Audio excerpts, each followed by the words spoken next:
Summary of A Wrinkle in Time by Madeleine L'Engle. The 13-year-old girl Meg Murry has a great family and is very smart, but she can't seem to get along with her classmates. She quickly gets into trouble with her teachers because she can't wait to get things done. But what really makes her sad is that her father disappeared a year ago on some kind of official business. Sandy and Denny's, Meg's younger twin brothers, are perfectly normal and 10 years old. She also has a brother named Charles Wallace, who is 5 years old and smart and intuitive beyond his years. Their mother, Mrs. Murry, has a PhD, just like their father, Mr. Murry. She tries to focus on her work and the kids, but she is very upset and worried about her husband not being there.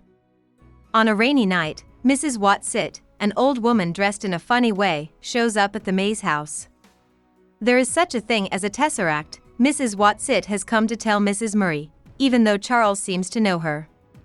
Meg and Charles are confused about what happened and go the next day to find Mrs. Watsit to find out what happened.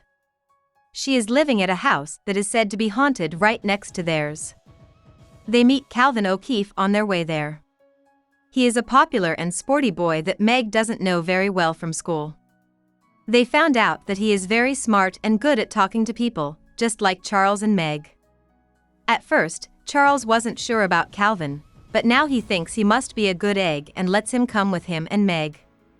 They meet Mrs. who is Mrs. Watsit's friend, and then the three kids go home to the Mays for dinner. Calvin feels right at home with the Murry family right away.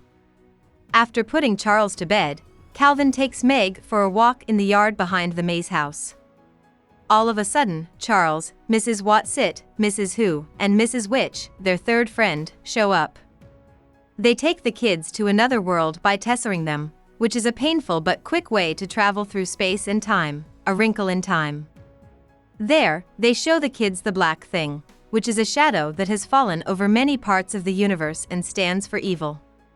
The black thing has Mr. Murry locked up, and the kids need to free him. Then they tesser to another world and meet the happy medium, a woman who looks like an oracle. She shows them in her crystal ball how to defeat the darkness. A star can die to defeat the black thing, which is exactly what Mrs. Watsit did. Time to act. Meg, Calvin, and Charles tesser to Kamasats, a bad world where Mr. Murry is and where the black thing has taken over completely. Everyone on Kamasats is the same.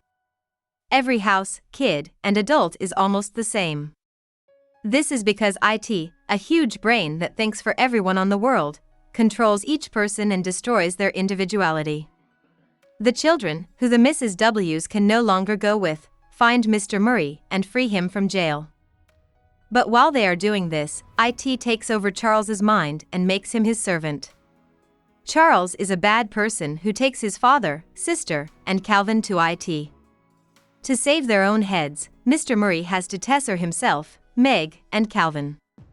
All three of them are furious with their father for leaving Charles as soon as they land on another planet in Kamasat's system. She has been hurt physically and mentally by the black thing, though, and the tentacled people who live on that planet, especially Aunt Beast, are taking care of her until she gets better. The natives with tentacles, the Mrs. W's, Calvin, Meg, and Mr. Murry all get together for a meeting. Meg realizes that she is the only one who can save Charles from IT because she knows and loves him the most. You can follow her in Mrs. Witch back to Kamasats, and she frees Charles from IT's grip by just looking at him and loving him. IT can't stand love. Then they sneak back to the Mays backyard and find Calvin and Mr. Murry there too. Hearing the noise, Mrs. Murry and the twins run outside, and the whole family is very happy to see each other again. About the author. Madeleine L'Engle Camp was born on November 29, 1918, in New York City. She wrote her first story at 5. She did not do well at the private school in New York City where she went. Over the next few years, she went to different boarding schools and traveled a lot with her parents, who had different ideas about how she should be raised. When she was young, she lived in France and Switzerland, among other places. Her first year at Smith College was 1937, and she finished with honors 4 years later. She met her husband, actor Hugh Franklin, when she had a part in Chekhov's The Cherry Orchard the following year after moving to New York City. They got married 4 years later. Their 2 children were named Josephine and Bion. They also took in Maria, the 7-year-old daughter of friends who had died. The family lived in an old farmhouse in Connecticut for a while and ran a basic store to make money. They moved back to New York City in 1959 so Hugh could keep playing. It was there that L'Engle had the idea for and wrote A Wrinkle in Time. A lot of publishers turned it down before Farrar, Straus, and Giroux picked it up in 1962. A Wrinkle in Time takes place in the same world as many of her other books. Because L'Engle was a strong Episcopalian, she volunteered as a library and writer-in-residence at the Cathedral of St. John the Divine in New York City. She died in 2007. Hope we summarized it fully and you liked it.